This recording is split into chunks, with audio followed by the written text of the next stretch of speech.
আলহামদুলিল্লাহি রাব্বিল আলামিন ওয়াসসালাতু ওয়াসসালামু আলা রাসূলিহিল আমিন ওয়া আলা আলিহি ওয়া আসহাবিহি ওয়া আতবাইহি আজমাইন।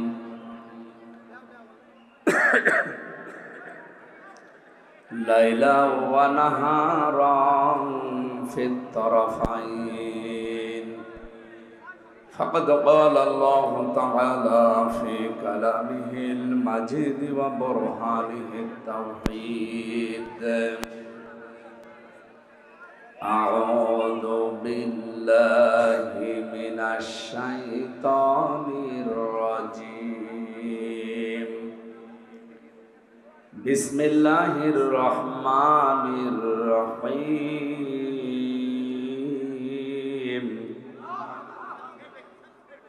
كل نفس ذائقة الموت وإنما توفون أجوركم يوم القيامة فمن زحزح عن النار وأدخل الجنة فقد فاز وما الحياة الدنيا إلا متاع الغرور. صدقت يا ربنا. عن أبي هريرة رضي الله تعالى عنه قال قال النبي صلى الله عليه وسلم: الصوم لي وأنا أجزي به. وقال في رواية أخرى: الصوم لي وأنا أجزى به. رواه ابن ماجه. وما زادهم إلا إيمانا وتسليما. اللهم صل على محمد. এখানে কয় লোক কয়, এটা একটু উঁচু করা যায় না?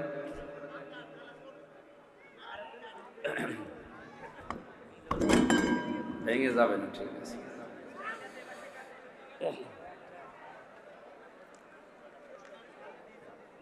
اللهم صل على محمد وآله وصحبه وبارك وسلم. আলহামদুলিল্লাহ, যশোর জেলার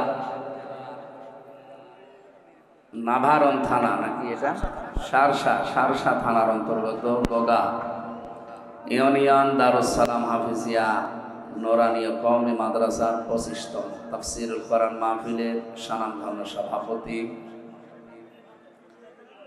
এখানে উপস্থিত আছেন যশোরের কৃতি সন্তান, ইসলামিক চিন্তাবিদ, রাজনীতিবিদ, শ্রদ্ধাভাজন ব্যক্তিত্ব যারা মাওলানা আজিজুর রহমান আতালাল্লাহু উমরাহু ওয়া বারাকাল্লাহু ফি হায়াতি। বলেন আমিন। এই আপনারা কথা বলবেন, আমরা বসলেন যে যেখানে আছেন ওইভাবে থাকেন। 1 ঘন্টা মতো সময় পাচ্ছে আর আমার কানে কথা আসে লাগবে না। এ মাহফিলে এতক্ষণ যারা আলোচনা রাখলেন, আপনাদের পাশের জেলা খুলনার সন্তান মাওলানা রবিউল ইসলাম, সুরের জগতে আপনাদেরকে মাতিয়ে রেখেছিলেন যশোরের সন্তান বড় ভাই কবির বিন সামাদ, সম্মানিত উদ্বোধক যিনি আলহাজ মাওলানা গোলাম মোস্তফা।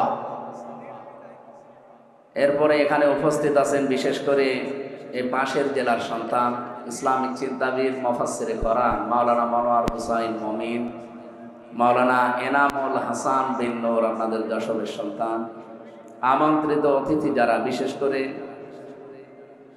জনাব আবু হাসান জহির, সভাপতি সারসা উপজেলা বাংলাদেশ জাতীয়তাবাদী দল, সাবেক এমপি জনাব মফিকুল হাসান তৃপ্তি এবং সাবেক দপ্তর সম্পাদক কেন্দ্রীয় কমিটি বাংলাদেশ জাতীয়তাবাদী দল।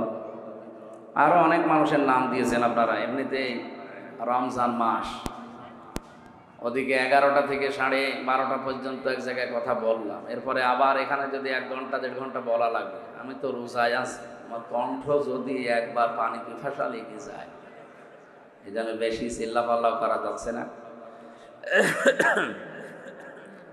যতটুকু পারি খুব নিজেকে সেভ করে আস্তে আস্তে কথাগুলো বোঝানোর চেষ্টা চালাবো ইনশাআল্লাহ। উপস্থিত হয়েছেন আপনাদের এই মাহফিলে যশোরের মুক্তিযোদ্ধা ডিগ্রি কলেজের সম্মানিত অধ্যাপক জনাব জাহাঙ্গীর হোসেন, মঞ্চে বসা ওলামা ইকরাম, সামনে বসা মুসলমান ভাইরা, পর্দার আড়ালের সম্মানিতা মা এবং বোনেরা, প্রশাসনের ভাইরা, প্রাণপ্রিয় যশোরবাসী, আল্লাহর দরবারে শুকরিয়া জানাচ্ছি যিনি কোরআন শোনার জন্য আমাদেরকে নিয়ে এসেছে। বলেন আলহামদুলিল্লাহ। আল্লাহ রাব্বুল আলামিন বলেন, কিতাবুন আনজালনাহু ইলাইকা লিতুখরিজান নাসা মিনাজ যুলুমাতি ইলান নূর, ইলা আখিরি আয়াত। খুব ভালো করে শুনবেন, আমি গতানুগতিক কথা বলি না, চিন্তা ভাবনা করি, ওখান থেকে কোনো তথ্য থাকলে বের করি। এই কোন দিকে তাকিয়ে আছে? ড্রোন দেখেননি এর আগে? মাহফিলের পরে 10 মিনিট সময় ওখানে দেব, 10 ড্রোন দেখে বাড়ি যাব। ড্রোন দেখে যদি কোরআন থুয়ে ওইদিকে তাকা, এই এলাকায় শাবনুরের বাড়ি না? না মানে এই সারসা থানায় বাড়ি। আমি জানি তো, উনি এখন অস্ট্রেলিয়া আছে। যদি এখন এই রাস্তা দিয়ে হেঁটে যায়, আপনি তো মনে হয় ওইদিকে ছুটবে। এই জন্য আমার কথাগুলো তো আমার মুখ দিয়ে বের হচ্ছে, অ্যাডভার্টাইজ হচ্ছে। কথা আসলে কার? খেয়াল করে শোনেন, দেখবেন মজা পাবেন। আল্লাহ পাক বলেন, এই একটা কিতাব আপনাকে আমি দিয়েছি, আপনার প্রতি এটা নাজিল করেছি এই কারণে, লিতুখরিজান নাসা মিনাজ যুলুমাতি ইলান নূর, আপনি মানুষদেরকে অন্ধকার থেকে বের করে নিয়ে আসবেন আলোর দিকে। ঠিক এরকম সেম কথা দিয়ে, এরকম ক্যাটাগরি দিয়ে আল্লাহ আরেকটা আয়াত নাজিল করেছেন সূরা নিসার 105 নম্বর আয়াত, ইন্না আনজালনা ইলাইকাল কিতাবা বিল হাক্কি লিতাহকুমা বাইনান নাস বিমা আরাকাল্লাহ, ইলা আখিরি আয়াত। আল্লাহ তাআলা বলেন, অবশ্যই আমি আপনার প্রতি কিতাব নাজিল করেছি। কেন? লিতাহকুমা বাইনান নাস, আপনি এইটা দিয়ে মানুষের ভেতরে ন্যায় বিচার করবেন। কিভাবে করবেন? বিমা আরাকাল্লাহ, যেভাবে আল্লাহ আপনাকে দেখিয়েছেন। দেখেন, দুইটা আয়াতের প্যাটার্ন কিন্তু প্রায় একরকম। আগে বল, এই কি গো, এখানে এত আওয়াজ, কানে আসলে তো আমি কথা বলে যাব। ভাই এখানে যারা আছেন একটু পিছিয়ে যান, একটু পিছান, যান যান যান, একটু পিছান স্যার, একটু পিছিয়ে নিলে ভালো হয়। একটু পিছিয়ে নিন তো ভাই। কে কি দেখবেন কি? হ্যাঁ, এমনি কথা শোনা যাচ্ছে না? বহুত দূর থেকে তা এসে কি দেখার জন্যে? একটু কথাগুলো শোনেন, কি বলছি শোনেন ভাই, শোনা তো যাচ্ছে।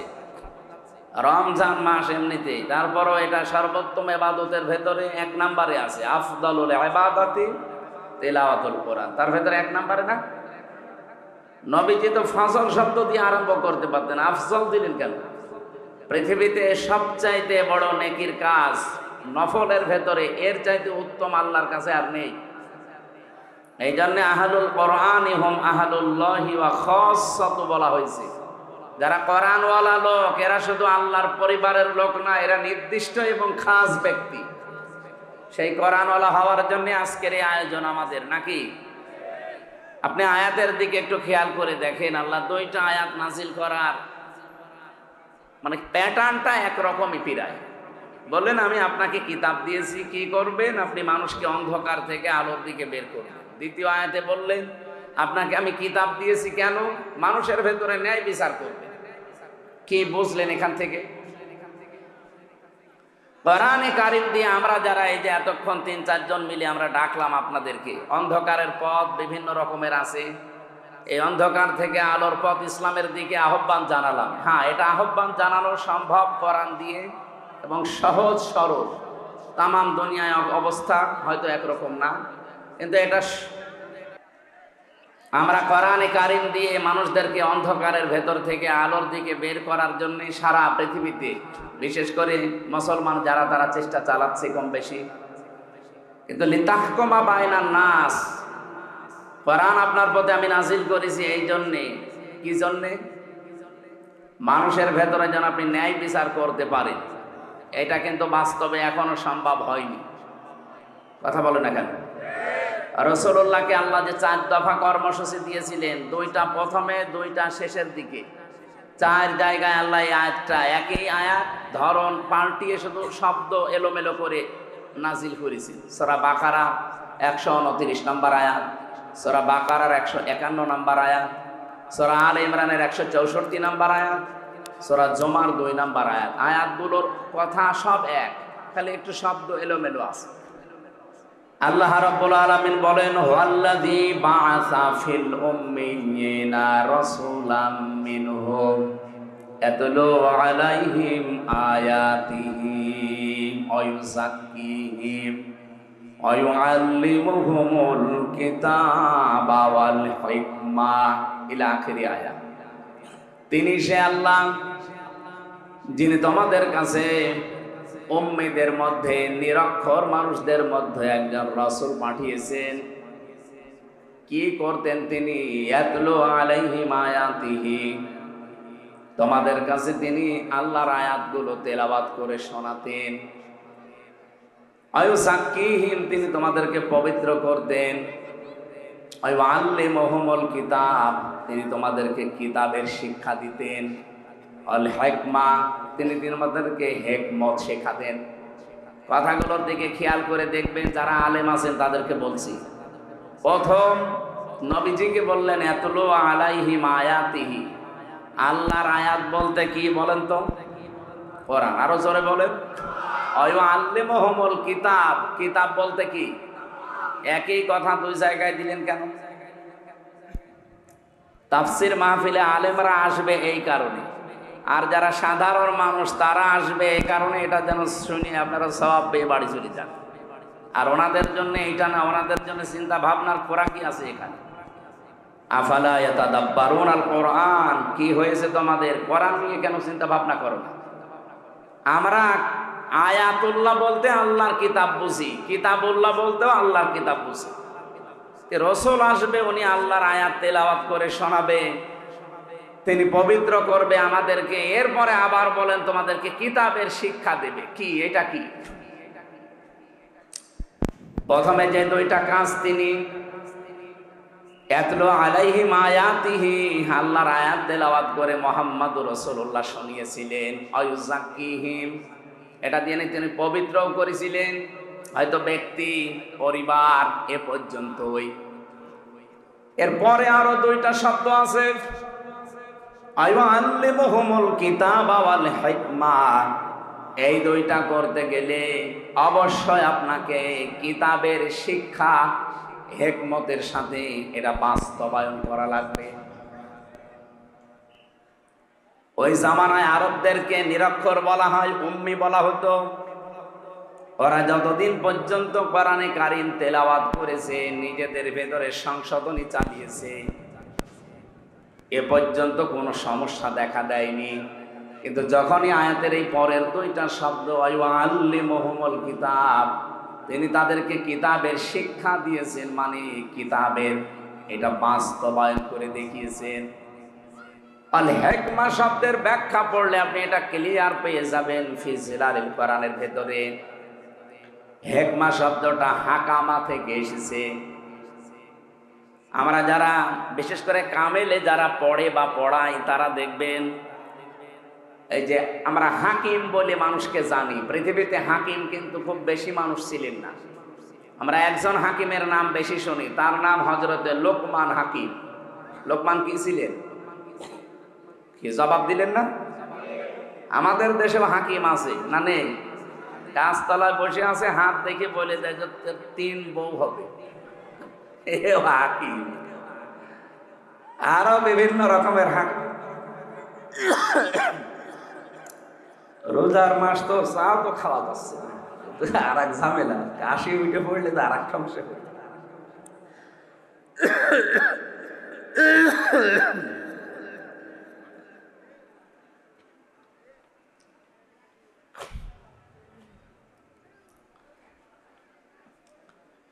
এক নম্বরে আমরা জানি উলামা, 2 নম্বরে জানি ফোকাহা, 3 নম্বরে জানি হুকামা। এই যে শব্দগুলোর ব্যাখ্যা আছে না, আলেম বলা হয় তাদেরকে যাদের কাছে জ্ঞান আছে, আলো আছে। আর জ্ঞানের সর্বোচ্চ উৎস কোনটা বলেন তো? আরো জোরে বলেন। এই কিতাবের জ্ঞান যাদের আছে, কিতাবের আলো যাদের কাছে আছে, তারা আরবি ভাষায় কি? আলেম। আরো জোরে বলেন। ফোকাহা, ফকি থেকে, এর বহুবচন ফোকাহা। এটা কাদেরকে বলা হয়?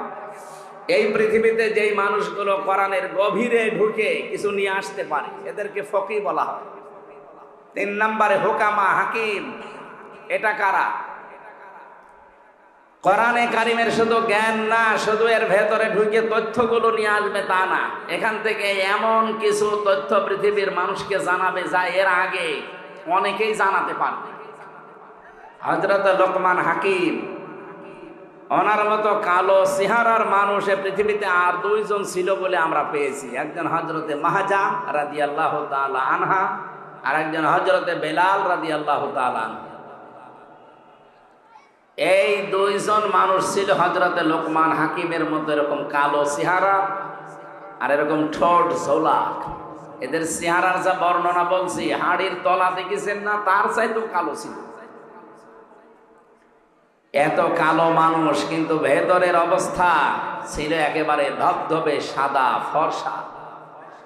আমরা বাংলাদেশে কিছু ফর্সা মানুষ দেখি, ওপরে ফিটফাট, মাথার চুল থেকে পায়ের স্যান্ডেল পর্যন্ত পুরাটা সাদা, কিন্তু ভেতরে পুরাটা কালো, যেমন দরবেশ।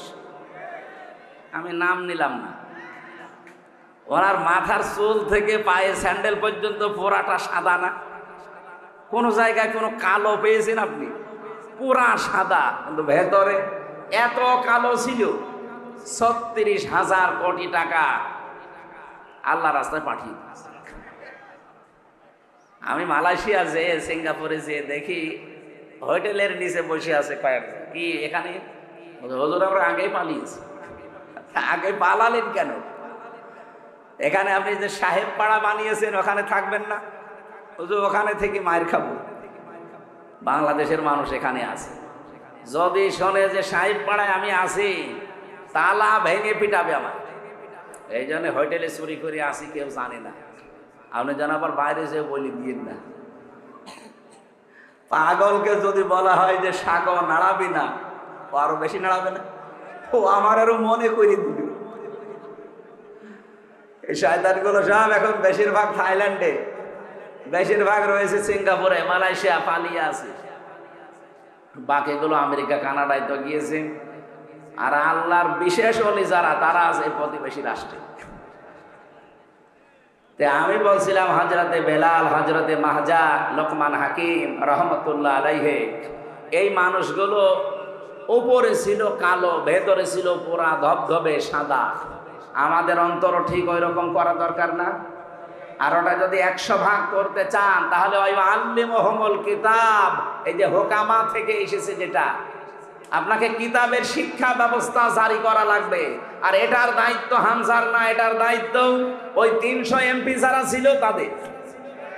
তারা যদি একবার বলে, মাননীয় স্পিকার আমরা কোরআনে কারিমের শিক্ষা ব্যবস্থা চাই, উনি যদি বলে হাত তোলেন, আজিজুর রহমানের মতো যদি 151 জন বলে হ্যাঁ হাত তুলেছি, ওই দিনই পাশ হয়ে যাবে। কিতাবের শিক্ষা ব্যবস্থা বাংলাদেশে জারি হয়ে যাবে। 5 বছরের ভেতরে দেখবেন দেশের চেহারা পাল্টিয়ে গেছে। মালয়েশিয়া এখন যিনি স্বরাষ্ট্রমন্ত্রীর দায়িত্বে আছেন, বাংলাদেশে যেমন ইসলামী ছাত্র শিবির আছে না? কথা বলেন না কেন? কেন্দ্রীয় সেক্রেটারি জেনারেলের নাম কি? সাদ্দাম হোসেন, নুরুল ইসলাম সাদ্দাম মনে হয়। হ্যাঁ, নুরুল ইসলাম সাদ্দাম আমাদের খুলনা বিভাগের কৃতি সন্তান। এই যে পাশের জেলায় বাড়ি খুলনা। ওখানে যিনি স্বরাষ্ট্রমন্ত্রীর দায়িত্বে আছেন, উনি ওই দেশের ইসলামী ছাত্র শিবির, তার কেন্দ্রীয় সেক্রেটারি জেনারেল ছিলেন। সে আছে এখন দায়িত্বে। এত সৎ লোকটা, 10 দিন আমি ছিলাম, বিভিন্ন মানুষের মুখে শুনলাম যে মানুষ এত সৎ হতে পারে। আমরাও চাই ইসলামী ছাত্র শিবির শুধু মালয়েশিয়া না, ইসলামী ছাত্র শিবির শুধু তুরস্ক না, এটা যদি বাংলাদেশের যারা আছে এরাও এই কেন্দ্রীয় সেক্রেটারি সভাপতি এই মানুষগুলো যদি দায়িত্ব এই দেশে পায়, আর এরকম মানুষ যদি 151 জন তৈরি হয়, শিক্ষা ব্যবস্থায় আপনি এই কোরআন দেখবেন 100 মার্কের তৈরি হয়ে গেছে। মাত্র 5 বছর যেতে দেবেন, পুরাটা দেশ পাল্টিয়ে ফেলবে। ওয়াস্তব মাওলানা সাইদি সাহেব 50 বছর করে গেল, মুসলমান যা হয়েছে ওনার হাতে, তার চাইতে অধিকাংশ মুসলমান হয়ে গেছে উল্টাপাল্টা। কিন্তু এটা যদি শিক্ষা ব্যবস্থায় আমরা নিয়ে যেতে পারি, এনাদের মতো 151 জন মানুষকে পাঠিয়ে, এটা যদি কেউ রাজনীতি মনে করেন, হ্যাঁ এইটাই আমাদের রাজনীতি, এটা যদি কেউ ধর্ম ব্যবসা মনে করেন, এইটাই আমার ধর্ম ব্যবসা, কারণ আমি চাই এটা যেন সংসদে যায়। এক কথা বলে না কেন? 5 বছর চলতে দেবেন। যার যা দুঃখের কথা বলছিলেন না, কত মানুষ 3 ভাগের 1 ভাগ না খেয়ে থাকে, পোশাক নেই, শিক্ষা নেই, কেন এগুলো থাকবে না কেন? মাত্র 18 বছরে 2004 সাল থেকে আজকে 25 কয় বছর? 19 বছর না না 21 বছর। মাত্র 21 বছরের ব্যবধানে যদি মালয়েশিয়া দাঁড়িয়ে যেতে পারে, তারা তো আমাদের চাইতে নিকৃষ্ট ছিল, নিকৃষ্ট পর্যায়ে ছিল। অথচ এখন তাকিয়ে দেখেন এই যশোরের কত মানুষ যে দেখি ওখানে চাকরি করছে। কেন? এখান থেকে টাকাগুলো পাচার করে ওই সমস্ত দেশে না পাঠিয়ে এই দেশে যদি কর্মসংস্থান তৈরি করে দিতেন, ওই দেশে যে রাস্তা ঝাড়ু দেওয়া লাগতো না, রুটি বানাচ্ছে, কাপড় চোপড় সেলাই করছে, পায়খানা সাফ করছে। কেন এগুলো করা লাগবে? কেন দরকার? ওই দেশের মানুষ এসে এই দেশে ওরা আমাদের রাস্তা ঝাড়ু দেবে। এক কথা বলো না কেন? এটা সম্ভব ছিল, ওরা 21 বছরে দাঁড়িয়ে গেছে, আর আমরা 54 বছরও দাঁড়াতে পারি না। একটাই কারণ, এইটা নেই। এটা নিয়ে যান, এই জন্য তো বারবার আহ্বান জানাচ্ছি আমরা যে এইটা নিয়ে যান। 15 বছর সময় দেওয়া লাগবে না, 5 বছরে যদি দেশটা মালয়েশিয়ার মতো করে দিতে না পারে, তাহলে আজ জীবনে কোনোদিন বলবো না যে আমাদের ভোট দিই। এই জন্য কোরআন নাজিল করার আয়াতের প্যাটার্ন দেখেছেন আল্লাহ। 2টা আয়াতই প্রথম অংশ কিন্তু এক ছিল। কিতাবুন আনজালনাহু ইলাইকা এ পর্যন্ত এক, ইন্না আনজালনা ইলাইকাল কিতাব এ পর্যন্ত এক। এরপরে আল্লাহ দিয়েছেন 2 বিষয়, লিতুখরিজান নাস মিনাজ যুলুমাতি ইলান নূর। তোমরা মানুষদেরকে অন্ধকার থেকে আলোর পথ দেখাবে, এটা আমরা দেখাচ্ছি 54 বছর। কিন্তু দ্বিতীয়টা যদিও সৌদি আরবের মতো, তুরস্কের মতো, আফগানিস্তানের মতো, লিতাহকুমা বাইনান নাস, এই কোরআন দিয়ে আমি বিচার ব্যবস্থা ন্যায় বিচার কায়েম করব। তাহলে 13 বছর এটিএম আজহারুল ইসলামকে জেলখানায় পড়িয়ে পচা লাগবে। উনি অনেক আগে বের হয়ে চলে আসতেন। এই কথা বলেন না কেন? ন্যায় বিচার নেই, এই জন্যই মাজলুম মানুষটা জেল খাটতেছে। বিচারপতি পালিয়েছে, মামলার বাদী পালিয়েছে, এমনকি সরকারও পালিয়েছে। যে বিচারপতি রায় দিয়েছিল সেও পালিয়েছে, তো উনি জেলে থাকবে কোন কারণে? আমরা চাই কোরআনে কারিমের লিতাহকুমা বাইনান নাস বিমা আরাকাল্লাহ, আল্লাহ যেভাবে আমাদের দেখিয়েছেন, আল্লাহর দেখানো পদ্ধতিতে বিচার ব্যবস্থা আমরা তৈরি করব। ওখানে কোনো অবিচার হবে না, সব জায়গায় প্রতিষ্ঠিত হবে তখন ন্যায় বিচার। কথা বলেন ঠিক কিনা? এটা কি দেখার আগ্রহ আছে? শুধু সামিয়ানার নিচে সব জায়গায় যেন আগ্রহ থাকে যে আমরা দেখতে চাই বিচার ব্যবস্থায় কোর্টের। আপনি যশোরের আদালতে যান, কোর্টের ইট পর্যন্ত টাকা চাই, টাকা দিয়ে যান। আমি প্রথম যখন 11 সালে জেলে গিয়েছিলাম, আমার জেল থেকে বের করার সময় পুলিশ, মানে আমি প্রথমে কারাগারে, আদালতে ছিলাম, এই যে থানার, বের হয়ে চলে আসছি, আমার বলছে টাকা দেন। টাকা পাবো কোথায়? না, আপনাকে যারা দেখতে এসেছিল আমরা জানি আপনাকে টাকা দিয়েছি। আরে শয়তানে তো ওই পর্যন্ত যাবে। পরে আর কি, ওই সময় 11 সালে 10 টাকা দিলাম, তাও খুশি। এমন কোন দিক বিভাগ আছে বাংলাদেশে যেখানে এরকম টাকা চাই না? কথা বলে না কেন? প্রত্যেকটা একটা ফাইল এখান থেকে উপরে উঠতে চায় না টাকা ছাড়া। এই দৃশ্য আর সামনে আমরা দেখতে চাই না। এই জন্যই তো এত কিছু করা লাগছে। এই দৃশ্য যেন কেউ সামনে আর কেউ তৈরিও করতে না পারে, সজাগ থাকা লাগবে। নাই তো এই 2732 জন মানুষ জীবন দিয়ে গেল, 34,000 মানুষ এখনো পর্যন্ত হাসপাতালে কাতরাচ্ছে।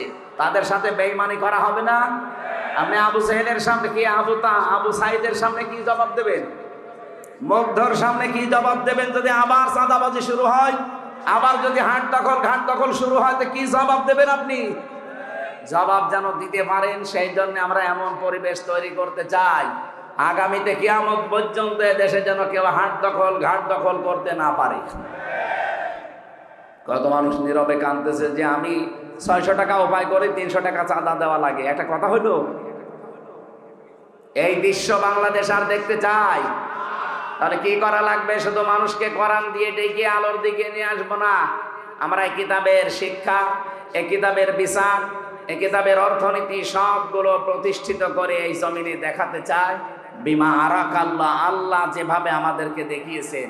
ওয়ালা তাকুল্লিল খাইনিনা খাসিমা, হে নবী আপনি খিয়ানতকারী যারা তাদের পক্ষ নিয়ে বিতর্ক করবেন না। আজ বাংলাদেশে প্রমাণ হয়ে গেছে 54 বছরে কারা জাতির সাথে নিজেদের সাথে খিয়ানত করেছে। এক কথা বলেন না কেন? যারা খিয়ানত করেছে আমরা তাদেরকে চিনি না? এই খেয়ানতকারীদের পক্ষ নিয়ে তারা ঝগড়া করেন আমাদের সাথে। আপনার বিবেক আছে? এই জন্য আমরা চাচ্ছি আল্লাহ যেভাবে আমাদের দেখিয়েছেন এটা আমরা বিচার ব্যবস্থায় ন্যায় বিচার কায়েম করার জন্য নিয়ে যাব গরু ছাগলের ভেতরে। কার ভেতরে? বাইনান নাস, মানুষের ভেতরে। আল্লাহ আমাদেরকে যেন কোরআনের দ্বারা এটার তৌফিক দান করেন, বলেন আমিন। নবীজি 4টা কাজ করেছিলেন। প্রথম নাম্বার, তিনি কোরআন তেলাওয়াত করে মানুষকে শোনাতেন, মানুষদেরকে পবিত্র করতেন, তার নফস, তার পরিবার, তার সমাজ, এভাবে তিনি চেষ্টা চালিয়েছিলেন। কিন্তু আল্লিমুহুমুল কিতাব, এটা যতদিন পর্যন্ত তিনি কায়েম করতে না পেরেছেন ততদিন সুদ বন্ধ হয়নি, ঘুষ বন্ধ হয়নি, সাদাবাজি ওই জামানায় ছিল ওইটাও বন্ধ হয়নি। কথা বলেন ঠিক কিনা? এই জন্য আমাদের উচিত হবে, যারা আজ বলেন আমরা নবীওয়ালা কাজ করি না, আপনার নবীওয়ালা কাজ হচ্ছে না। এদিকে তাকান, নবী কি জন্ম থেকে নবী বলে কেউ বলতো যে আপনি নবী? কয় বছরে বলেন? 40 বছরে তখন যিনি নবী হলেন, কি পেয়ে নবী হয়েছিলেন? এই কোরআনে কারিম পাওয়ার পরে যিনি নবী হলেন, নবী হওয়ার পরে তো এই কাজগুলো আল্লাহ তাকে দিলেন। ওয়াল্লাযী বা'সা ফিল উম্মিয়িনা, তিনি সে আল্লাহ যিনি উম্মীদের ভেতরে পাঠিয়েছেন, নবী পাঠিয়েছেন, রাসূল পাঠিয়েছেন। ইয়াতলু আলাইহিম আয়াতিহি, তার প্রথম কাজ ছিল তিনি তেলাওয়াত করে করে মানুষদেরকে শোনাতেন। আজ বাংলাদেশে কেউ যদি বলে যে আমি নবীওয়ালা কাজ করি, অবশ্যই আপনাকে আল্লাহর কোরআন তেলাওয়াত করে শোনানোর ব্যবস্থা করা লাগবে। আপনার দ্বারা হয় এটা? আপনি কোরআন পড়তে পারেন যে তেলাওয়াত করে শোনাবেন? এই মাদ্রাসা যারা প্রতিষ্ঠিত করেছিল তাদের কয়েকটা উদ্দেশ্য আছে, তার ভেতরে এইটাও মনে হয় আছে যে মানুষ এই এলাকায় যারা বসবাস করে তারা আল্লাহর কোরআন পড়বে, শিখবে, নাকি অন্য উদ্দেশ্য আছে? অয়ুযাক্কিহিম, তিনি তাদেরকে পবিত্র করেছিলেন। কোন পর্যায়ে পৌঁছিয়েছে তাদের পবিত্রতা? আমরা যদি আজ কোরআনে কারিম দিয়ে ব্যক্তি, পরিবার, সমাজ, রাষ্ট্রকে পর্যন্ত পবিত্র করতে পারতাম। এই যে যাকিয়্যুন থেকে শব্দটা এসেছে, খলিফাতুল মুসলিমিন হযরতে ওমর রাদিয়াল্লাহু তাআলা আনহু,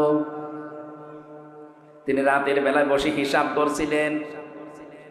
লম্প ধরিয়ে যে আলো, জয়তুনের তেল সীসার উপরে দিয়ে তিনি আগুন লাগিয়ে হিসাব করছিলেন। হঠাৎ করে ওই দেশের প্রধান বিচারপতি হযরতে আলী রাদিয়াল্লাহু তাআলা আনহু এশার নামাজ পড়ে তিনি আসলেন। ডাক দিলেন, হযরত ওমর, প্রধান বিচারপতি আলী, কিসের জন্য এসেছেন? রাষ্ট্রের কোনো কথা আমাকে বলার জন্যে, না ব্যক্তিগত পারিবারিক কোনো কথা বলার জন্যে? হযরতে আলী ওই সময় প্রধান বিচারপতি, তিনি বললেন, না, আমার পারিবারিক জীবনে একটা সমস্যা হয়েছে, ওইটা আপনার সাথে শেয়ার করার জন্য এসেছি, পরামর্শ নেব। হযরত ওমর সঙ্গে সঙ্গে তিনি বাতিটা লিভিয়ে দিলেন। হযরতে আলীর কিন্তু মন খারাপ হয়ে গেছে, কি আমি একটা দেশের প্রধান বিচারপতি এসেছি রাষ্ট্রপ্রধানের কাছে, উনি আমারে দেখে আরো আলোকসজ্জা করবে কি, আরো আলো লিভিয়ে দিলেন। হযরত ওমর তার মনোভাব বুঝতে পেরে ডাক দিয়ে বলেন, প্রধান বিচারপতি আলী, আপনাকে আমি কিন্তু প্রথমে জিজ্ঞাসা করেছি যে আপনি কেন আসলেন, রাষ্ট্রের কোনো কাজ নিয়ে নাকি পারিবারিক কোনো কাজ নিয়ে? আপনি যেই বলেছেন যে রাষ্ট্রের কোনো কাজ না, পরিবারের কোনো সমস্যা, আমি কিন্তু হিসাব করছিলাম রাষ্ট্রের জনগণের টাকায় কেনা তেল দিয়ে রাষ্ট্রের হিসাব করছিলাম।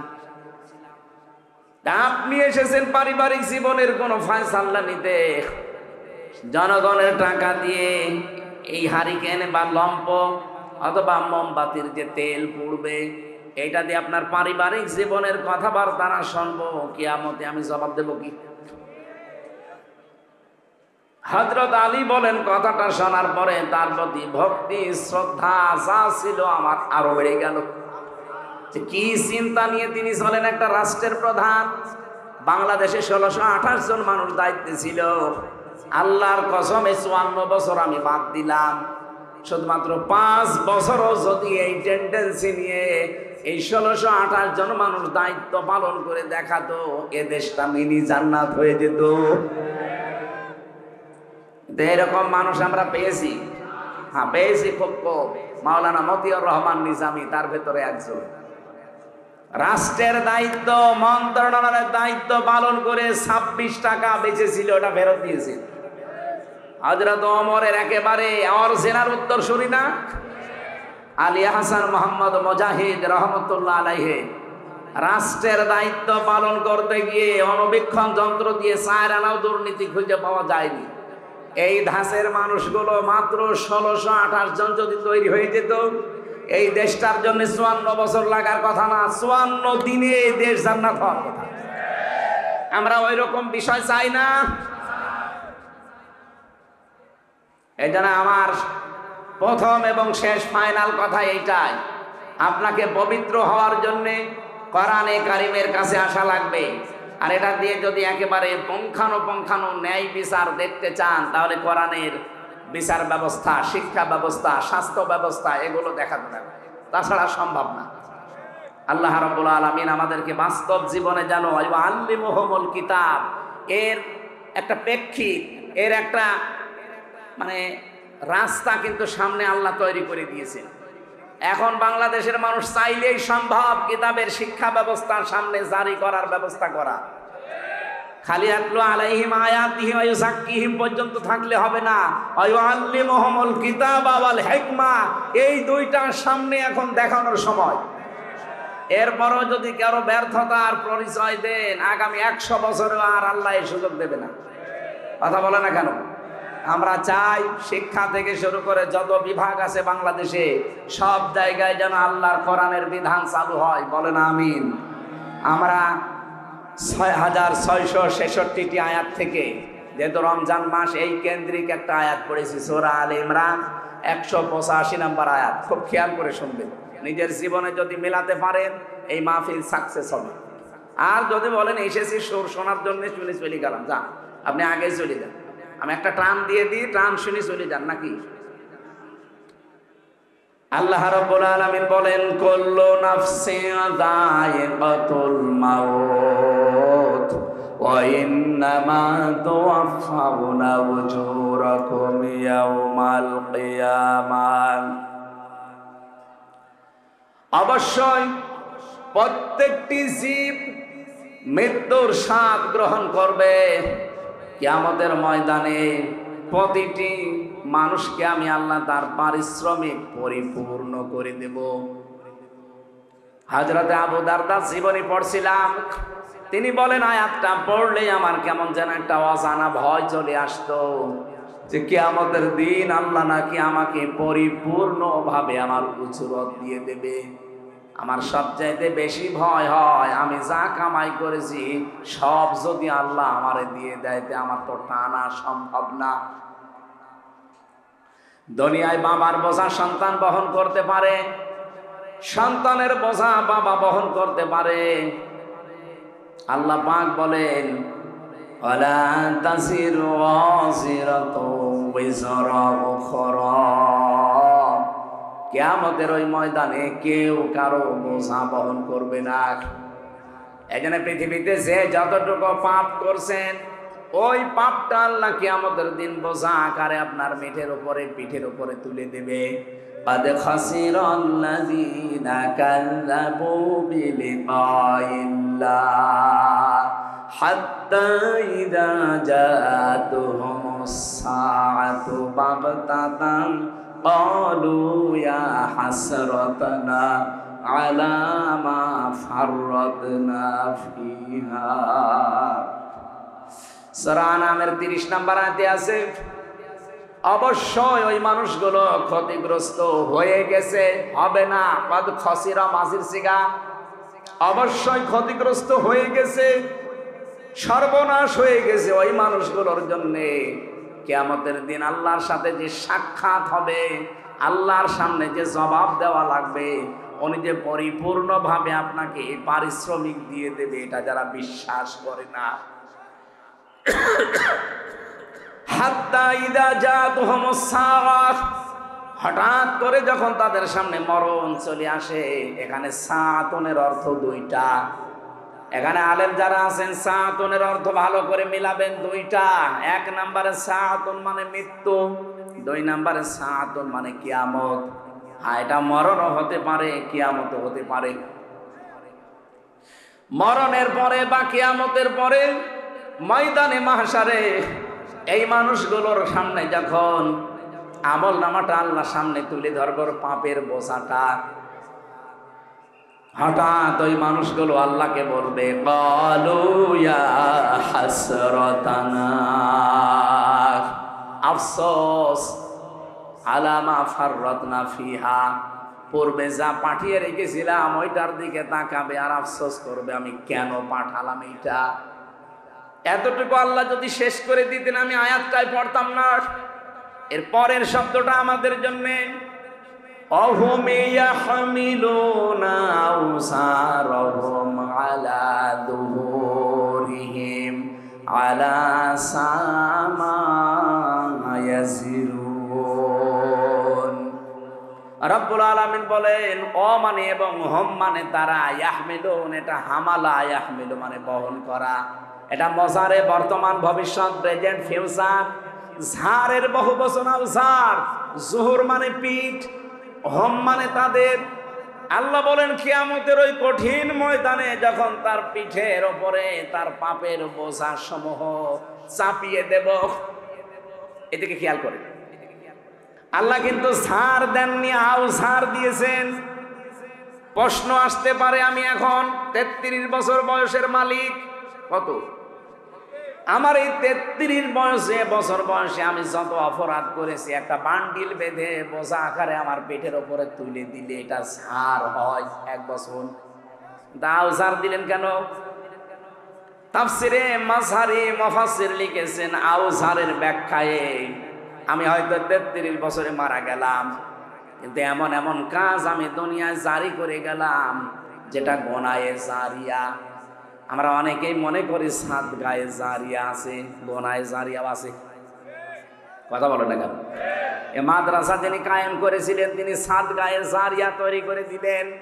এর পাশাপাশি কেউ যদি একটা সিনেমা হল তৈরি করে দেয়, সে কি সাদগায়ে জারিয়া না গোনায়ে জারিয়া? বলেন বলেন। এই লোকটা কিয়ামত পর্যন্ত এই মাদ্রাসার কারণে ওনার যে সওয়াবের নেকির বোঝাটা দিন যত যাবে এ বোঝা একটা একটা করে বাড়তেই থাকবে। পাশে যে লোকটা সিনেমা হল বানিয়েছে, যে লোকটা সুদের কারবার তৈরি করে চলে গেছে, ওটা যতদিন পর্যন্ত ওই সুদী ব্যাংক, ওই সিনেমা, ওই অত্যাচারী জুলুম নির্যাতনের ওই দলটা যতদিন থাকবে, ও হয়তো নেই কিন্তু ওই দলের লোকজন আছে। কথা বলে না কেন? ওর সিনেমা হল আছে, ওর সুদী ব্যাংক আছে। ও মরে গেছে কতদিন আগে, ওর বোঝা তো পাপের একটা হওয়ার কথা, কিন্তু কিয়ামতের দিন ও যখন উঠবে লক্ষ লক্ষ পাপের বোঝা, আল্লাহ পাক বলেন একটার পরে একটা চাপাতেই থাকবো। এর নাম ইয়াহমিলুন। শুধু এখন না, বর্তমান ভবিষ্যৎ, ভবিষ্যৎ বলতে কিয়ামত পর্যন্ত। এজন্য আমার এই 33 বয়সে আমি এমন কিছু কথা, এমন কিছু কাজ, এমন কোনো কিছু আঞ্জাম যেন দিয়ে না যায়। আমার একটা বোঝাই তো আমি পারি না, এখন আবার বোঝার পরে বোঝা তৈরি হতে আছে। আল্লাহ রাব্বুল আলামিন বলেন, কিয়ামতের দিন যখন এই লোকটা বোঝা বহন করে নিয়ে যাবে, একটার পরে একটা চাপাতে থাকবো, আলা সামা ইয়াজিরুন, ফেরেশতারা দেখে বলবে কত নিকৃষ্ট বোঝা এই লোকটা বহন করে নিয়ে যাচ্ছে। বলেন নাউজুবিল্লাহ। আজকে হয়তো একজনকে হত্যা করে রাস্তা দিয়ে গেলে আপনাকে মানুষ খুনি বলে তাড়া দেবে, ধর্ষণ করে গেলে ধর্ষক বলে তাড়া দেবে। এখন কি এমনকি বাংলাদেশে এখন যে পজিশন, ধর্ষণ করে যদি আপনি জেলে যান আর আপনার পক্ষে যদি কোনো উকিলও দাঁড়ায়, জনগণ সে উকিলকেও পিটিয়ে মেরে ফেলবে। এই যে আয়শা নাকি না, আসিয়া,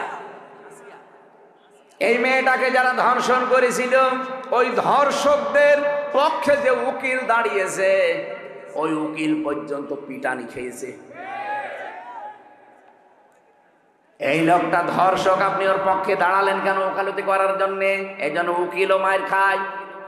কিয়ামতের দিন আপনি পাপের বোঝা বহন করে যখন নিয়ে যাবেন, ধর্ষককে দেখলে মানুষ ধর্ষক যাচ্ছে যেমন তাড়া দেয়, খুনিকে দেখলে খুনি যাচ্ছে তাড়া দেয়, চোর দেখলে চোর যাচ্ছে তাড়া দেয়, ছিনতাইকারী দেখলে বলে ছিনতাইকারী যাচ্ছে তাড়া দেয়। কিয়ামতের দিন ফেরেশতারা বলবে পাপের বোঝা নিয়ে যাচ্ছে।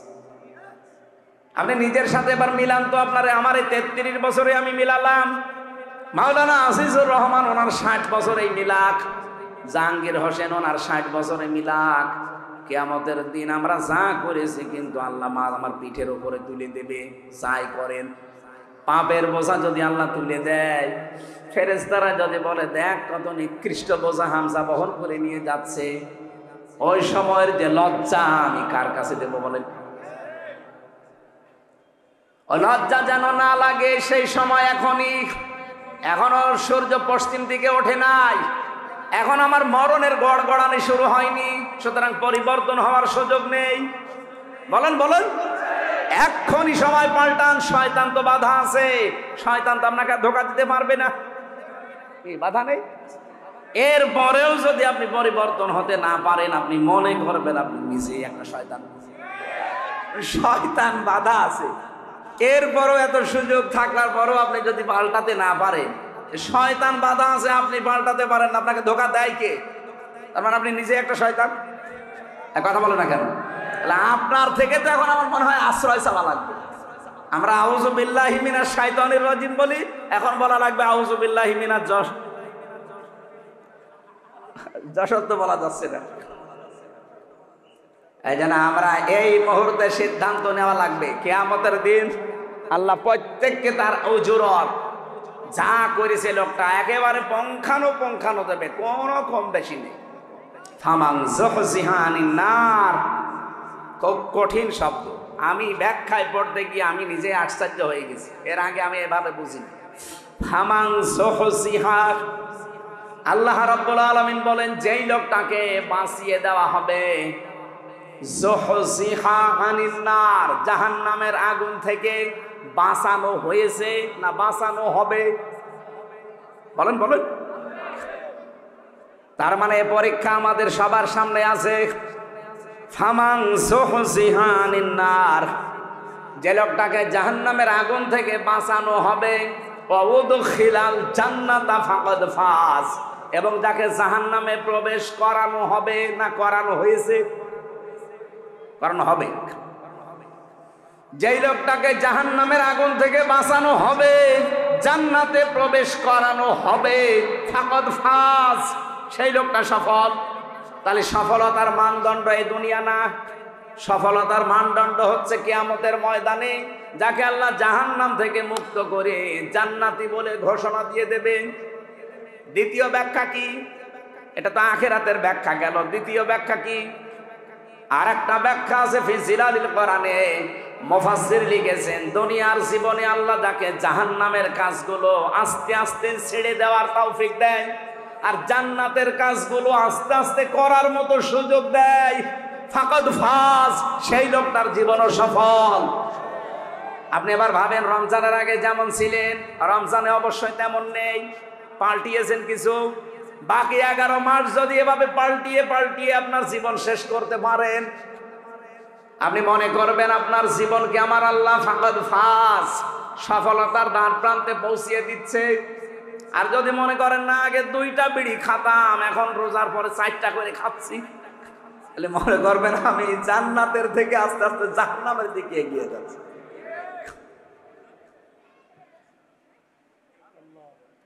এই যে জান্নাত আর জাহান্নাম 2টা শব্দ, একটা প্রথম জাহান্নামের একটা নাম আছে নার। জাহান্নামের নাম কি?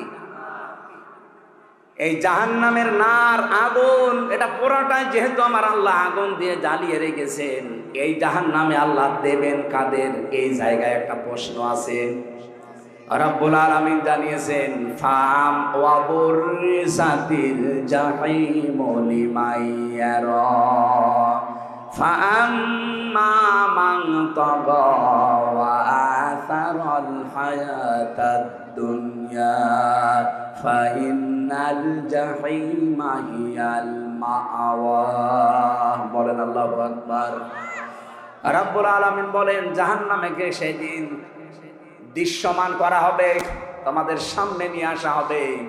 পৃথিবীতে যারা সীমা লঙ্ঘন করেছে এই মানুষকে, আর দুনিয়ার জীবনকে যারা এসার করেছে, প্রাধান্য দিয়েছে, অগ্রাধিকার দিয়েছে, এই 2টা গুণ যাদের দুনিয়াতে ছিল তাদের এই জাহান্নামে দেওয়া হবে, আর জাহান্নাম হবে তাদের আশ্রয় স্থল। বলেন নাউজুবিল্লাহ। সূরা নাবার ভেতরে পেয়েছি ইন্না জাহান্নামা কানাত মিরসাদা লিত্তাগিনা মাআবা লাবিসিনা ফিহা আহকাবা। অবশ্যই জাহান্নাম একটা গোপন ফাঁদ, এটা একটা ঘাঁটি। এই ঘাঁটিতে আল্লাহ কাদেরকে দেবেন? লিত্তাগিনা মাআবা, পৃথিবীতে যারা সীমা লঙ্ঘন করেছে আর যারা অস্বীকার করেছে। নবীজি বললেন কুল্লু উম্মতি ইয়াদখুলুনাল জান্নাহ, আমার প্রতিটি উম্মত নারী হোক আর পুরুষ হোক প্রত্যেকেই জান্নাতে যাবে। ইল্লা মান আবা, শুধু যারা আবা তাদেরকে জান্নাত আল্লাহ দেবেন না। সাহাবী বললেন হে রাসূল আবা কারা? কিলা ইয়া রাসূলুল্লাহ মান ইয়া আবা, আবা কি জিনিস? নবীজি বললেন মানা তাআনি দাখালাল জান্নাহ ওয়া মান আসানি দাখালান নার ফাকাদ আবা। হাদিসের শেষ অংশের ব্যাখ্যা হচ্ছে এটা, এই পৃথিবীতে যেই লোকটা আল্লাহর রাসূলের আনুগত্য করে চলবে, এই লোকটা নবীজির সাথে জান্নাতে থাকবে। যারা আল্লাহর রাসূলের আনুগত্য করে চলে না, তার নিয়ম নীতি দেখে চলে না, এই মানুষগুলোই আবা। আর আবা যারা, অস্বীকারী যারা, এই মানুষগুলো জাহান্নামী। বলেন নাউজুবিল্লাহ। আমাদের শিক্ষা এখান থেকে আমরা আবার আবা হয়ে যাচ্ছে না তো? কুল্লু উম্মতি ইয়াদখুলুনাল জান্নাহ, নবীজির প্রতিটি উম্মতি জান্নাতে যাবে, শুধু আবা ছাড়া। আর জাহান্নামে যাওয়ার যে গুণগুলো শুনলাম তার ভেতরে অন্যতম একটা গুণ, তারা আবা হবে। আবা মানে অস্বীকারী। কি অস্বীকার করে? সত্যকে সত্য জানার পরেও যারা অস্বীকার করে, এই মানুষগুলো হচ্ছে নবীজির ভাষায় আবা। আর জাহান্নামের বর্ণনা দিতে গিয়ে আমার আল্লাহ এটাই জানিয়েছেন লিত্তাগিনা মাআবা।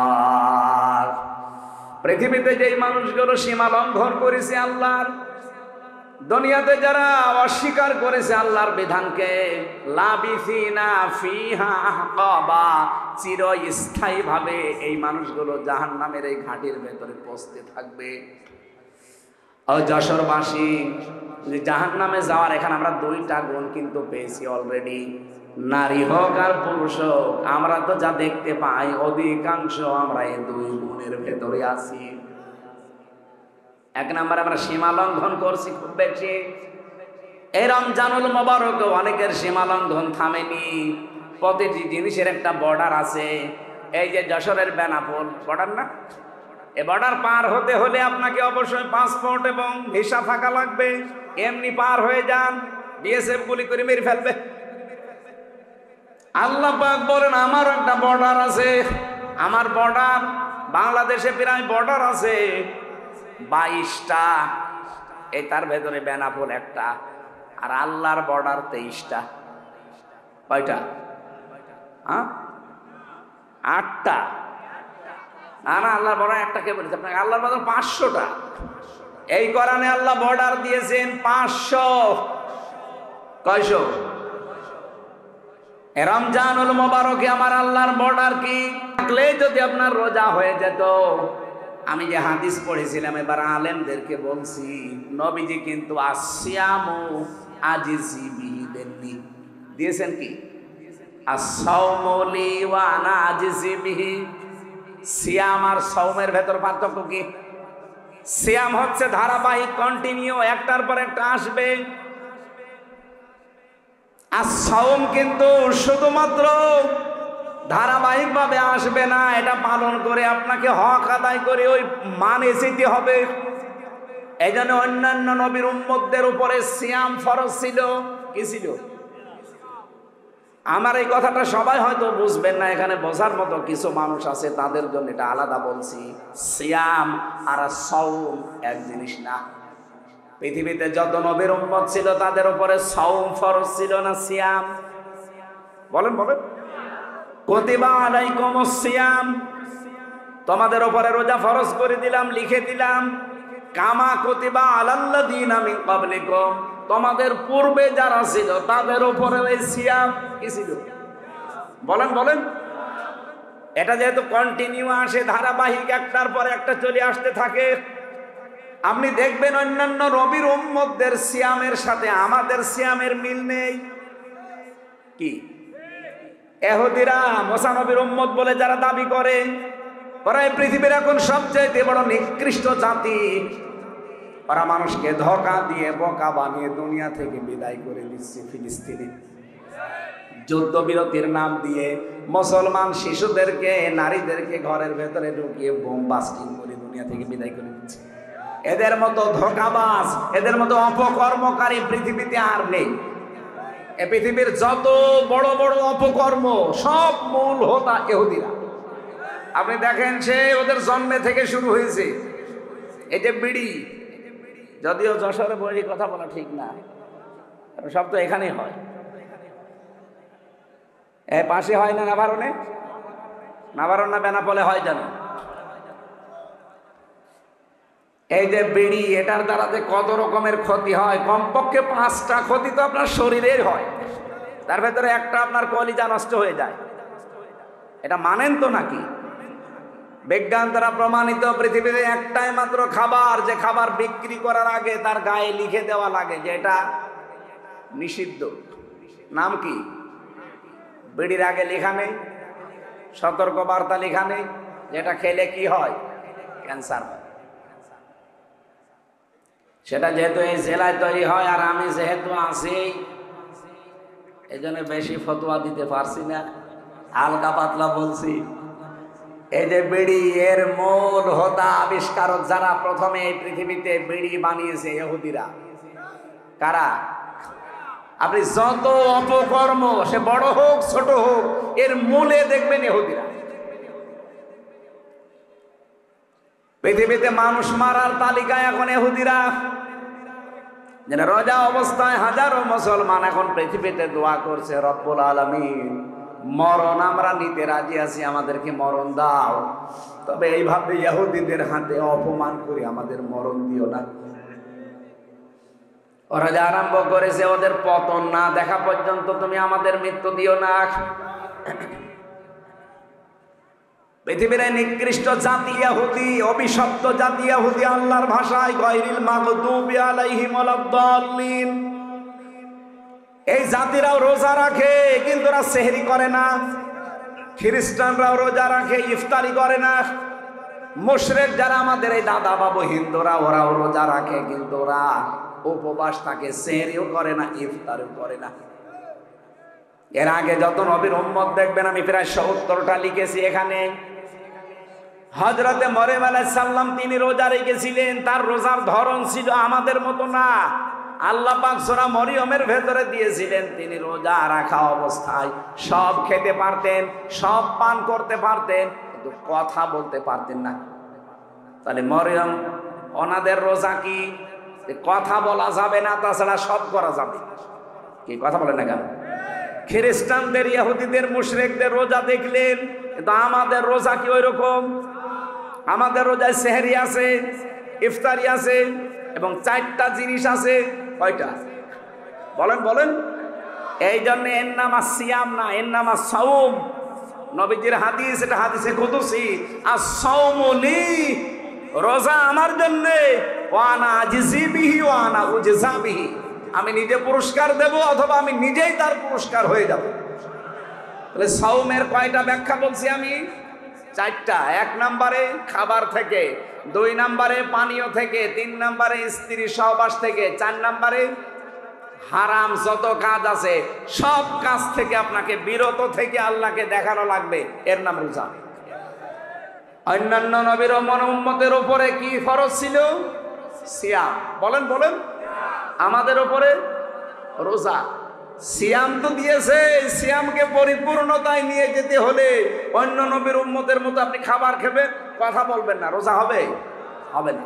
মরিয়ম আলাইহিস সালাম শুধু কথা বন্ধ, খাবার খেতে, পানি খেতে, রোজা হয়ে যেত। আমাদের এরকম নেই। আমাদের রোজা হচ্ছে, রোজা থাকবেন কিন্তু এই 4টা জিনিস থেকে আপনি বিরত থাকবে। এ রোজা কাঙ্ক্ষিত মানের পর্যায়ে পৌঁছাবে।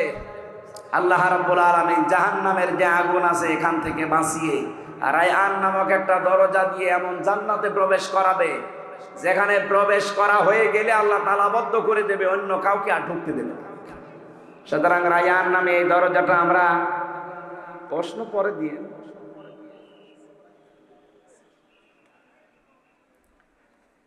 এতক্ষণে না কি করলেন কি, এতক্ষণও যদি না করে থাকে, আর আমি পারি না তো এটা।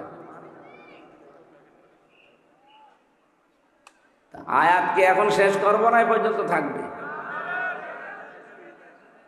হ্যাঁ, শেষ করে দেব। বলতে তো আমিও চাই আমার হায়াতুদ দুনিয়া ইল্লা মাতাউল গুরুর আছে। আমিও বলতে যাচ্ছি যে চিঠি দিচ্ছে বারবার, কি করব? এই চিঠিটা পরে হবে না, আগে আগে হবে, আগে হবে এটা, তারপরে ওয়াজব। 5 মিনিট আপনাদের যার কাছে যা ছিল, রমজানে আপনার মাওলানা রবিউল বলছিল না 1 টাকা 70 টাকা, সুতরাং 1 টাকা থাকলেও আনতে অন্তত অন্য মাসের তুলনায় 70 টাকা দিয়ে যান। যারা যাচ্ছে এই 5 মিনিট দেন, 5 মিনিট দেন, তারপরে দেন। এগুলো আমাদের করাবেন না, আমি জানি না এসব। কালেকশনের মাহফিলে আমার নিয়ে আসবেন না। এই জান তো কই, এর লোক কই, একটু তাড়াতাড়ি করেন। আপনাদের এই সারসা, এরপরে কোথায় যেন স্যার আর মাহফিল আছে আর একটা, হ্যাঁ 6 তারিখে না 5 তারিখে আছে, 8 তারিখে কোন সারসা আছে, বসতপুর সারসা, এখানে 8 তারিখে একটা মাহফিল আছে স্যারের, আমরা ওখানে থাকবো। আসলে আলোচনার ভেতর ডিস্টার্ব হয়ে গেল, আমি তো গতানুগতিক কথা বলছি, আমি গবেষণা করে কথা বলি, কথা বলতে বলতে তো ভুলে যাচ্ছি, কিভাবে বলবো? আপনি এখানে এসে বলেন, আমি শুনি। জীবনে আপনি সিয়ামের আর সাওমের ব্যাখ্যা শুনেছেন? আজকে শুনলেন প্রথম। তাই আমাদের কথা বোঝাতে হলে একেবারে নিস্তব্ধ পরিবেশ দেওয়া লাগে। আর টাকা করেন, টাকা তোলেন, কালেকশন করেন। মাদ্রাসার মাহফিল নিয়েছেন কেন? অন্য হুজুর নিয়ে আসবেন যারা কালেকশন করতে পারে। এই আপনারা ওঠেন কেন? ভাই 5 মিনিট যখন চাচ্ছে, যাক, কি করা যায়?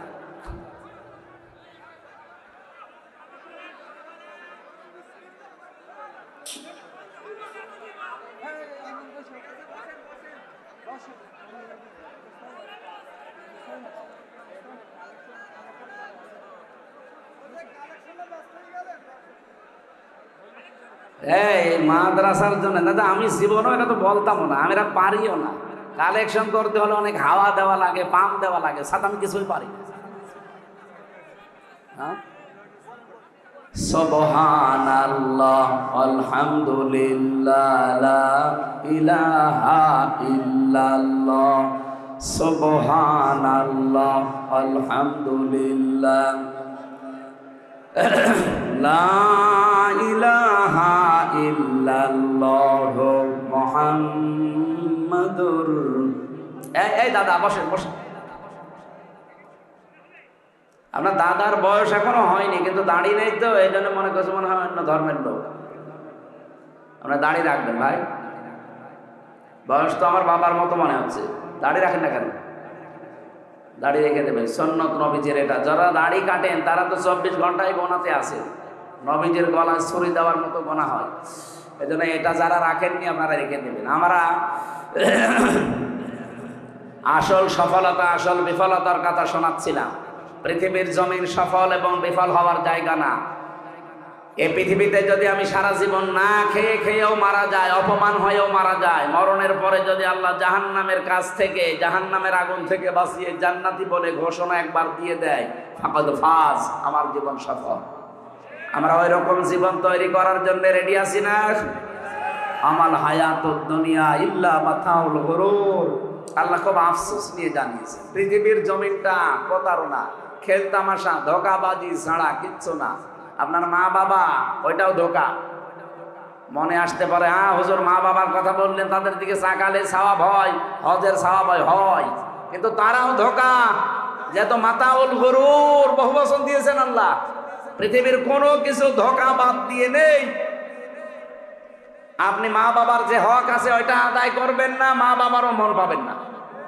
কি কথা বলেন না কেন? স্ত্রী আমাকে ভালোবাসে, স্ত্রীও ধোঁকা। আমি নিজের থেকে বলছি, আমি যদি এখন হামজা আমার 33 বছর, আমার ম্যাডামের 26 বছর, এখন যদি সত্যি আপনারা বলেন যে হুজুর মরে গেছে, হয়তো কান্নাকাটি করবে, পাগল হয়ে যাবে 2-3 দিন। 7 দিনের ভেতরে দেখবেন স্বাভাবিক হয়ে গেছে। 4 মাস 10 দিনের ভেতরে ওর মার বাবা এসে আমার মা বাবাকে বলবে হামজা তো মরিয়ে গেছে, মেয়ে এখন রেখে করবো কি, দেন অন্য জায়গায় বিয়ে দেবো। ঠিক মানে দেবে। 7 দিন পরে দেখবেন ম্যাডাম ওর বাবারে কল দিয়ে বলবে, আব্বা হামজা তো কি ছিল, এ জামাই পেয়েছি 100 ভাগ ভালো, একেবারে পারফেক্ট জামাই, অথচ আমি কি করিনি তার জন্য। সব ভুলে যাবে মাত্র 7 দিনে। কয় দিনে? যেন দুনিয়ার জীবনটা পুরা ধোঁকা। হ্যাঁ আমি স্ত্রীর সাথে ভালো ব্যবহার করব, আমার স্বামীর হক আমি আদায় করব, এই জন্যে এটা দিয়ে যেন আমার আখিরাত তৈরি হয়। এক কথা বলেন না কেন? আমার সন্তানের প্রতি আমার দায়িত্ব পালন করব, যেন এটা দিয়ে আমার আখিরাত তৈরি হয়। তাছাড়া পৃথিবীতে এই চোখ খোলা আছে, সম্পর্ক আছে, চোখ বন্ধ হয়ে গেলে সম্পর্ক শেষ, সব সম্পর্ক কাট হয়ে যাবে। ফাইদা নফিখা ফিস-সূর ফালা আনসাবা বাইনাহুম ইয়াউমাইদি ওয়ালা ইয়াতাসালুন। নসবের বহু বচন আনসাব। আল্লাহ বলেন একটা সম্পর্ক থাকবে না, চোখ বন্ধ, সব সম্পর্ক কাট হয়ে যাবে। আপনার স্ত্রী আপনার আর পরিচয় থাকবে না, আপনার সন্তান আপনার পরিচয় নেই। এমনকি কোরআনের আয়াতের ব্যাখ্যা হচ্ছে, কিয়ামতের দিন কোন কোন সন্তান তার মায়ের পা ধরে থাকবে 500 বছর। 500 বছর পরে ওর মুখের ওপরে লাথি দিয়ে বলবে, সন্তান পাবো কোথায়, দুনিয়ায় বিয়েই হয় না। এই জন্য দুনিয়ার জীবনটা যেহেতু ধোঁকা, খেল তামাশা, রং তামাশা, এটা গুরুর। আমি সহ প্রত্যেকেই যেন এটা বোঝমান হই। আমি এটা জেলে যেয়ে আরো বেশি বুঝেছি, কারণ আমি ওখানে আটকা জীবনে ছিলাম। বাস্তবতা আমি বুঝেছিলাম যে দুনিয়ার জীবন তো আসলেই ধোঁকা। আমি যদি এখন মরে যেতাম কি হইতো, এখান থেকে লাশটা বের করে দিত, 2-4 দিন ম্যাডাম কান্নাকাটি করে কবরে দিয়ে ওই বলতো আল্লাহ আমার স্বামীকে মাফ করে দিও, দিয়ে আর একটা সংসার করে ঠিক চালিয়ে যাচ্ছে কাজ। এই জায়গায় পড়ে যদি আমার বিশাল আখেরাত আমি নষ্ট করে ফেলি, আমার মতো পাগল দুনিয়ায় আছে। এই জন্য পাগলামি করা যাবে না। রমজানুল মোবারক সংযমী হওয়ার মাস, যেহেতু আমরা অনেকে সংযম অলরেডি হয়ে গেছি, আর সামনে আরো বেশি সংযম হওয়ার চেষ্টা চালাবো। আর রোজায় থেকে তো 2 ঘন্টা প্রায় 30 মিনিট, ওখানে 1 ঘন্টা 15 মিনিট, এখানে 1 ঘন্টা 15 মিনিট, এই 2 ঘন্টা 30 মিনিট আমার গলা শুকিয়ে যাচ্ছে। আগামীতে আবার আসবো, যখন রমজানের পরে আবার মাহফিল আছে, রমজানের পরে স্যারের এখানে আছে, বসতপুরে আছে, ওখানে কথা বলবো ইনশাআল্লাহ। আল্লাহুম্মা আমিন। লা ইলাহা ইল্লা আনতা সুবহানাকা ইন্নী কুনতু মিনাজ জালিমিন। আল্লাহ তাআলা রমজানুল মোবারকে আমার অসুস্থ শরীর, গলাও শুকিয়ে যাচ্ছে, এই জন্য আমি আর বেশিক্ষণ টানতে পারলাম না। যতটুকুই বলেছি আল্লাহ আমল করার সুযোগ দাও। এই আয়াতটা আমাদের জীবনে তুমি 100 ভাগ কার্যকর বানিয়ে দাও। কিয়ামতের দিন যেন এই আয়াতটা আমাদের পক্ষে সাক্ষী দিয়ে জান্নাতে পৌঁছিয়ে দেয়। ফামাগে যুহজিহা আনিন নার ওয়া উদখিলাল জান্নাতা ফাকাদ ফাজ। জাহান্নাম থেকে যাকে মুক্ত করে জান্নাতি বলে তুমি ঘোষণা দিয়ে জান্নাতে পৌঁছিয়ে দেবে, তার জীবন সফল।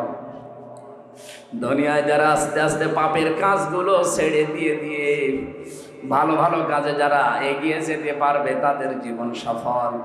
আয়াতের এই দুইটা ব্যাখ্যায় তুমি আমাদের জন্য কার্যকর করে দাও। সম্মানিত মা বোনেরা যারা পর্দার আড়ালে বসে আছে এদেরকে তুমি খাদিজার মতো আয়েশার মতো বানিয়ে দাও। কত মানুষ অসুস্থ, আল্লাহ তুমি শেফায়ে কামিলা আজেলা নসিব করে দাও।